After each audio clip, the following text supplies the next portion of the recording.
Il y a tout pour faire une légende dans l'histoire de Marvin Gaye, disparu il y a 30 ans. Il y a du sexe, de la drogue, des morts traumatisantes, un engagement politique et puis un génie musical qui aura eu plusieurs carrières. C'est ce destin incroyable qu'Arnaud Fromage et Benjamin Courtadon ont choisi de célébrer ce soir au moment où se tient l'exposition Great Black Music à la Cité de la Musique à Paris. Marvin Gaye, That's Good for Us. Ce soir, j'ai l'honneur de vous présenter le plus grand chanteur du monde. Marvin Gaye, c'est cette voix à la fois puissante et groove qui a marqué l'histoire de la musique noire américaine. «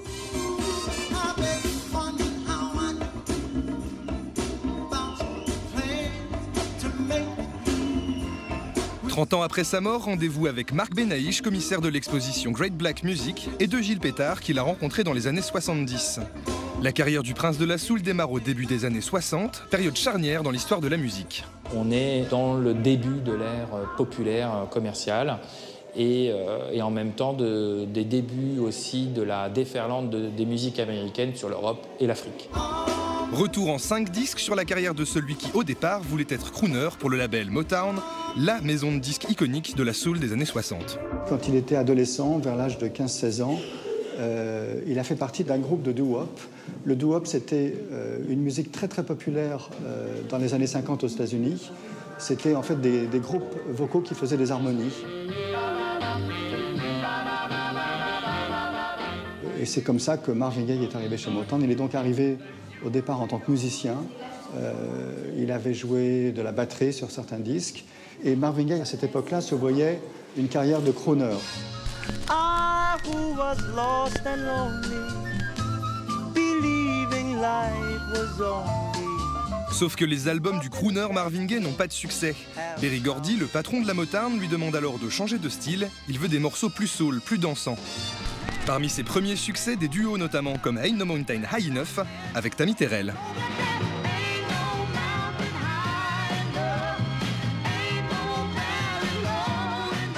Ils ont fait des duos vraiment extraordinaires, dont plusieurs ont été dans le top 10 américain.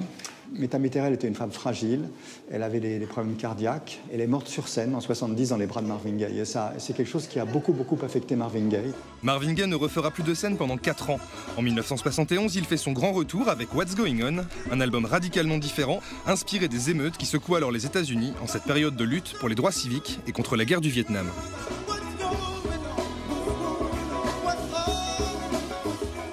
À l'époque, le public américain le considérait vraiment comme un artiste purement de variété.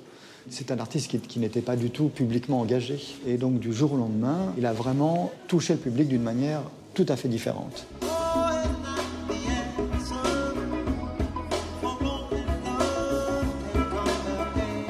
Un déclic s'est produit en moi à cette période. J'ai ressenti un besoin intense d'écrire de la musique et des paroles qui toucheraient l'âme des hommes. Tout l'album est politique. Les questions d'écologie, les questions des droits sociaux pour les Noirs et les Hispaniques. Enfin, c'était quelque chose de tout à fait nouveau chez Motown, un album qui soit vraiment engagé. Un artiste contestataire donc, mais aussi un artiste capable de chanter ses sentiments et sa vie. Une forme de thérapie pour Marvin Gaye qui sombre alors peu à peu dans la drogue et dans l'alcool.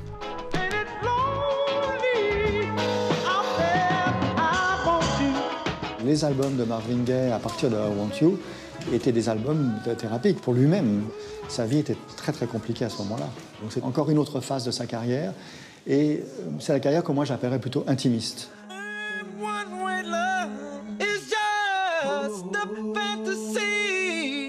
En 1981, Marvin Gaye quitte la Motown et s'exile en Belgique.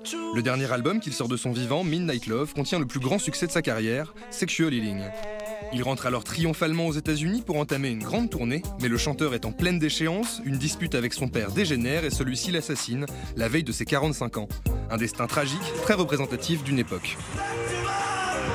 Son statut de star, son statut d'homme noir, ce fils tué par son père, cet homme qui est en effet dans la drogue, le sexe. C'est plus le phénomène d'une société du spectacle qui commence à prendre toute sa pleine puissance. C'est l'industrie de la musique qui va pousser les artistes à des tensions pour lesquelles finalement ils n'étaient pas forcément prêts.